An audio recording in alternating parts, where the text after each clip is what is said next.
For our first lesson of the unit, we are going to be graphing exponential functions. So we need to first look at what it means to be an exponential function.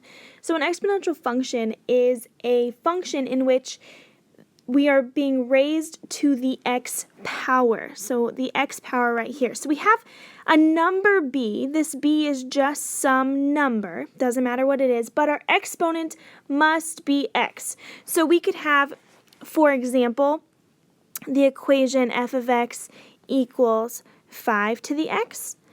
Or we could have f of x equals 1/2 to the x power. In all of these, if you can see, the exponent is x. It's not a variable next to, like we've seen normally, the exponent is the x. So I want you to take a second and go ahead and copy this down into your notes.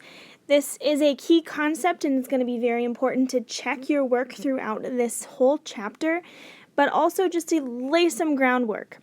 So for every type of equation that we've looked at thus far, we've always looked at the parent function. What is the parent function? It's the very basic or the starting place for all of the functions of that type. So our parent function for exponential growth functions is the parent function f of x equals b to the x power, where b has to be greater than 1.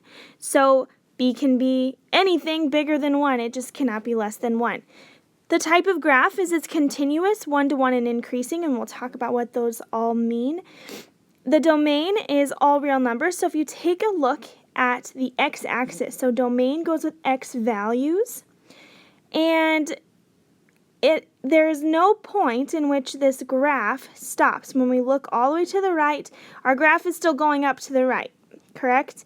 And if we look to the left, our graph is always still going to the left. So we don't have any holes in our domain, thus it's all real numbers. So if we take a look at our range, it's all positive real numbers. So our range goes with y's. So here's our y values. If we start at the origin and we look up, our function is going up for some of it, right? It's going up and up and up and up. And if we look down, is our function going down at all? It's going to the left, but it's not going down. So that means that our range or our y values are only going up. So they're all positive real numbers. We also have an asymptote. This is something new that we haven't looked at yet thus far. So we have an asymptote. What that means is that it is a line, an imaginary line, that our function here is approaching but never actually touches. So if we look at this right here, and it's hard to tell on this because it's the line gets so close to the x-axis, but in reality, this function never touches the x-axis. So it gets closer and closer and closer and closer, but it never touches, and we're going to explore what that looks like in a little bit through your activities.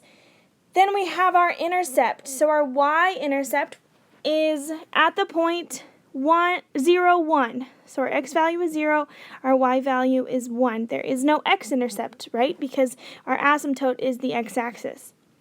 So these points, these three very critical points, are going to be true for whatever this b value is. We're going to explore that in a minute. So we want to make sure when you're checking yourself, if you have an equation that looks like f of x equals b to the x, where b is just some number greater than 1, you're going to have these 3 points on that graph. For this first problem we are going to look at is we're going to graph f of x equals 3 to the x and state the domain and range. So what we want to do first, whenever we're graphing, if we don't know exactly how to just jump in, it's always best to make a table first. So let's go ahead and do that. So here I've set up a table where we have one column that is our x values. We are going to plug them in right here and see what it looks like in the form when we just plug this x where our x is right here, and then we're going to go ahead and simplify over here. So let's take the first value for x, which is -3, and we're going to plug it in wherever x is. So we've got 3 to the -3, Okay, so what is 3 to the negative third power? So 3 to the third power is 27. And if it's a negative exponent, it goes to the denominator. So we have 1 over 27. It's a 7. Yes, it does. Then we have 3 to the negative 2. So we get 1 over 9. 3 to the 0 power, anything to the 0 power is 1. 3 to the first power is 3. And 3 to the second power is 9. So good. So now we have a table of values where we have our x values and our y values that correspond, so we can use them to graph.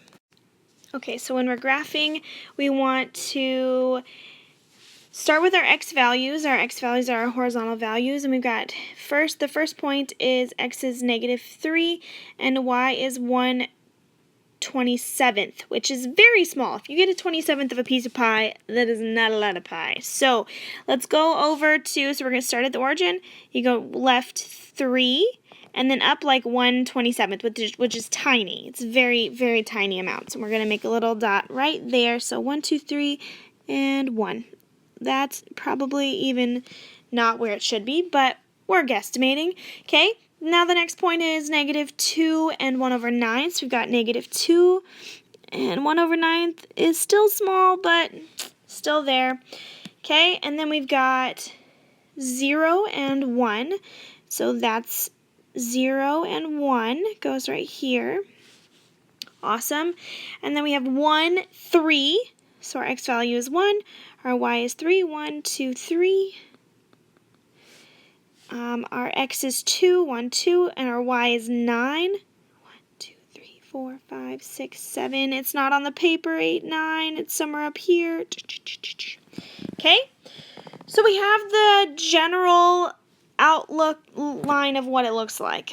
Okay, so we're just going to go ahead and draw through these points. And it's going to look more or less like this. Probably less like this, but sort of like this. Again, if we look at this, it's very similar to the equation that you wrote down in your notes of f of x equals b to the x. So in this case, the asymptote is also going to be the x-axis, because if you'll notice, this line never will hit the x-axis. It'll get so extremely close, but it will not ever touch the x-axis, because there's no way, there's no x value that we could plug into this function to get a 0 for our y. That's just not a thing. And the problem also tells us to state the domain and range, so we don't want to forget that part. So if we're looking at this graph, and domain again goes with our x values, is there any value for x in which our equation or our function will not have a value? So we have to look all the way to the right. Is there any place that this function, it's going up to the right, so we should have a value. And to the left, if we look to the left, it's going on forever and ever and ever. So our domain is going to be all real numbers. So our domain is all real numbers. We look at the same thing for our range. Range is our y's. If we go up from the origin, we're up there forever. It's going to be somewhere up there. If we start down from the origin, there's no function. So it's going to have the same range as our parent function also. So our range is for values of f of x that are greater than 0, because again, our function cannot touch the x-axis. So we just did an example on exponential growth functions, and you can tell from the graph, because the graph, as you looked from left to right, it was growing, right? So it kind of makes sense. But I want you to think on your own about what exponential decay functions are going to look like. What do you think the difference is going to be? And what do you think the difference in the equation is going to be? So in the tiers that you're working on, in the work that you're going to be working on, you're going to notice differences in the problems, and you're going to see some growth functions and some decay functions. So I want you to keep an eye out for what you think the differences and what the similarities are. But when you're graphing, a really good part to start at is always to make a table. That's super important. You can find some x values, some y values, and that is very, very helpful.